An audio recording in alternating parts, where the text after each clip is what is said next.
Olá pessoal, mais um vídeo no canal Vini Casagrande, vídeo com informações do Flamengo. Felipe Luiz concedeu uma entrevista coletiva, falou sobre a preparação, se todos os jogadores estão à disposição, inclusive De La Cruz. Falou sobre Gerson, foi questionado sobre a saída do meia após a Copa do Mundo de Clubes. Ele deu uma declaração falando sobre Gerson. Será que o Gerson vai continuar sendo capitão e também titular da equipe durante essa competição? Tem também jogador do Zenit falando que Gerson entrou em contato com ele para perguntar sobre o Zenit, ou seja, praticamente confirmando a saída do jogador do Flamengo após a disputa da Copa do Mundo de Clubes. E a gente vai trazer todas essas informações, inclusive o provável time do Flamengo. Eu quero saber de vocês se vocês concordam com esse provável time do Flamengo para estrear na Copa do Mundo de Clubes diante do Esperance. E tem também mais informações sobre o Esperance. A gente fez um levantamento bem bacana aqui sobre esse time que vai encarar o Flamengo, o time da Tunísia, destaque lá do futebol da Tunísia. Isso tudo e muito mais no vídeo de agora, mas antes gostaria de pedir para você se inscrever no canal, soltar o dedo no like, ativar a notificação e também compartilhar esse vídeo com os amigos, com as amigas e ajudar o canal Vini Casagrande a crescer cada vez mais. Conto com a ajuda de vocês, qualquer ajuda será super bem-vinda. É o seguinte, galera, antes de mais nada, só um resumo do que foi o segundo dia da Copa do Mundo de Clubes. Eu tô gravando esse vídeo, acabou de acabar o jogo do Palmeiras diante do Porto, 0-0, embora o Palmeiras tenha feito um jogo melhor que a equipe portuguesa, tenha merecido sair com a vitória, mas não conseguiu, parecia até o Flamengo, criou e não botou a bola na rede. Por exemplo, no fim do primeiro tempo, teve um lance ali que o Porto tirou a bola em cima da linha 3 vezes, cara. Foi, assim, assustador. Mas, enfim, o PSG passou o carro no Atlético de Madrid, 4-0, e o Bayern passou o carro em cima do Auckland City, da Nova Zelândia, 10-0. Ó, galera, eu vou começar o nosso vídeo aqui de informação falando sobre o Esperance, que é um clube gigante no futebol africano, tá? Tem 34 títulos nacionais, 4 Champions da África, a última em 2019, e o Esperance se classificou para o Super Mundial, para a Copa do Mundo de Clubes, via ranking, superando clubes como Al Ahly e Wydad, também do Marrocos. E eles utilizam muito o esquema tático de 4-2-3-1, que teoricamente é um jogo que tem muita triangulação no ataque. Para mim, os destaques do setor ofensivo, Ian Sassi, que é um ponta, não é centroavante, né? É um meio atacante, digamos assim, e o Rodrigo Rodrigues, que é um 9, como se fosse o Pedro do Flamengo. Ele é um 9 clássico, né? Que faz muito pivô, inteligente demais, sem a bola, e eu acho que o Flamengo tem que tomar cuidado. Estava conversando com pessoas que acompanham o futebol, tive que entrar em contato com jornalistas que acompanham o futebol do Esperance. Eles falaram que o ponto forte do Esperance é o jogo sem a bola, pressão alta. Parece até que eu estou falando do Flamengo, mas fica aí algumas informações sobre o Esperance. Vamos falar agora do provável time do Flamengo, galera. É o seguinte, estava até vendo um vídeo lá do companheiro Paparazzo Rubro-Negro, que ele está lá nos Estados Unidos, que no teste, porque o estádio estava fazendo um teste para chamar a escalação, e nesse teste botaram a seguinte escalação no Flamengo, tá? Rossi, Varela, Léo Ortiz, Léo Pereira, Ayrton Lucas, Pulgar, Gerson, Arrascaeta, Luiz Araújo, Cebolinha e Pedro. Eu, particularmente, não acho que vai a campo esse time, tá? E os colegas que estão acompanhando o dia a dia do Flamengo lá nos Estados Unidos trouxeram a seguinte provável escalação: Rossi, Wesley, Léo Ortiz, Léo Pereira e Alexandro, Pulgar, Jorginho, Arrascaeta, Gerson, Luiz Araújo e Bruno Henrique. Eu particularmente acho que nesse time aí eu só faria uma mudança. De verdade, eu até busco entender, aceito as justificativas, mas o Pedro, considerado o melhor 9 do futebol sul-americano, ser reserva do time para o Bruno Henrique ser o centroavante, eu considero um absurdo. O Bruno Henrique está jogando muito mal há muito tempo.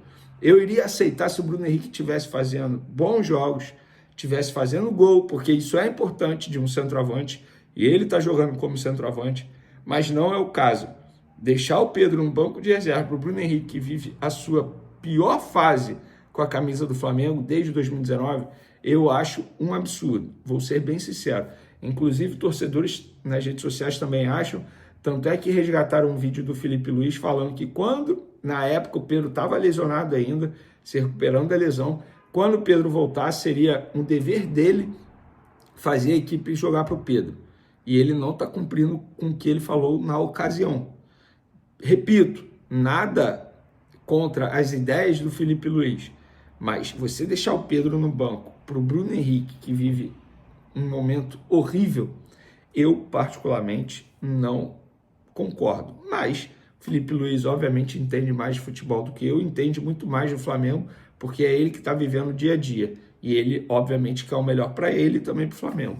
A ver qual será a escalação no Flamengo para o jogo dessa segunda-feira. Estou extremamente animado e ansioso. E por falar em Felipe Luiz, ele deu entrevista coletiva, falou sobre muita coisa, que o time está preparado, que os jogadores estão ansiosos, que os jogadores têm noção do que é representar o Flamengo nessa competição, da oportunidade que eles estão tendo, que isso é um privilégio, e falou também sobre os jogadores lesionados. Ele falou que todos os jogadores estão à disposição, à exceção do Nico, que é o De La Cruz, que eu falei aqui para vocês, na sexta, no sábado, que não iria para esse jogo, está sendo preparado para o jogo contra o Chelsea no próximo dia 20, sexta-feira que vem. Então, todos à disposição, inclusive o Alexandre, que chegou a ficar fora de 2 treinos lá nos Estados Unidos por controle de carga. Outro ponto importante da entrevista coletiva foi quando ele foi questionado sobre o Gerson. Se o Gerson continuaria sendo capitão, como é que está essa situação envolvendo o atual camisa 8 do Flamengo.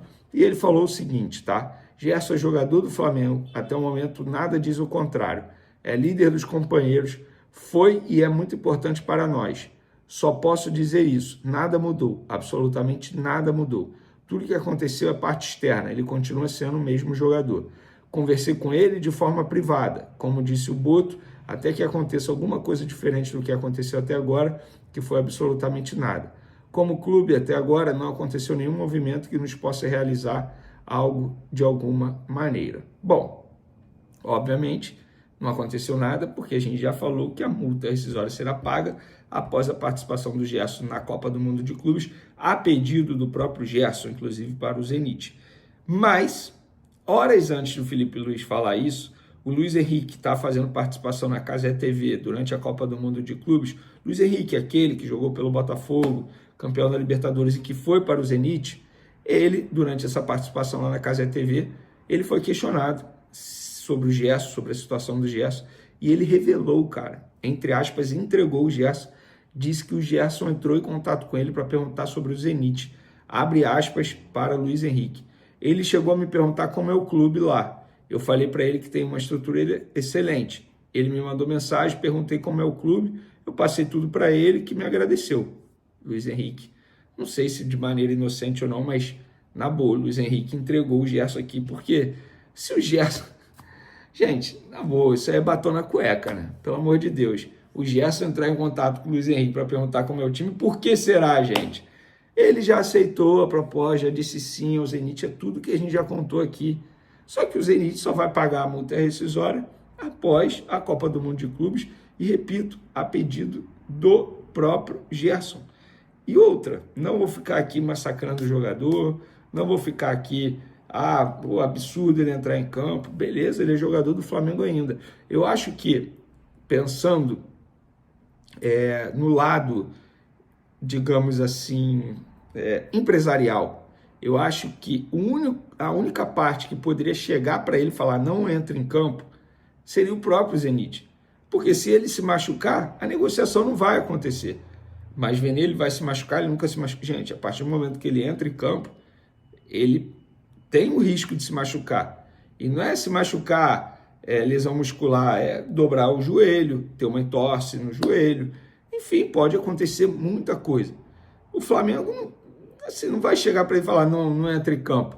Se o Gerson pediu para pagarem a multa só após a Copa do Mundo de Clube, porque ele está com muita vontade de representar o Flamengo, se despedir do Flamengo pela porta da frente, jogando um bom futebol nessa competição super importante. Então, é isso, gente. É desfrutar do Gerson aí, os últimos jogos. Repito, não vou ficar aqui crucificando ou criticando o torcedor que chama o Gerson de mercenário. Cada um faz o que quiser, óbvio, dentro do limite. Só sou contra ficar xingando a filha do jogador, que, pelo amor de Deus, a criança não tem culpa de absolutamente nada. Dito isso, beijo para vocês, ótimo dia. Ansiedade batendo firme nessa estreia do Flamengo aí, diante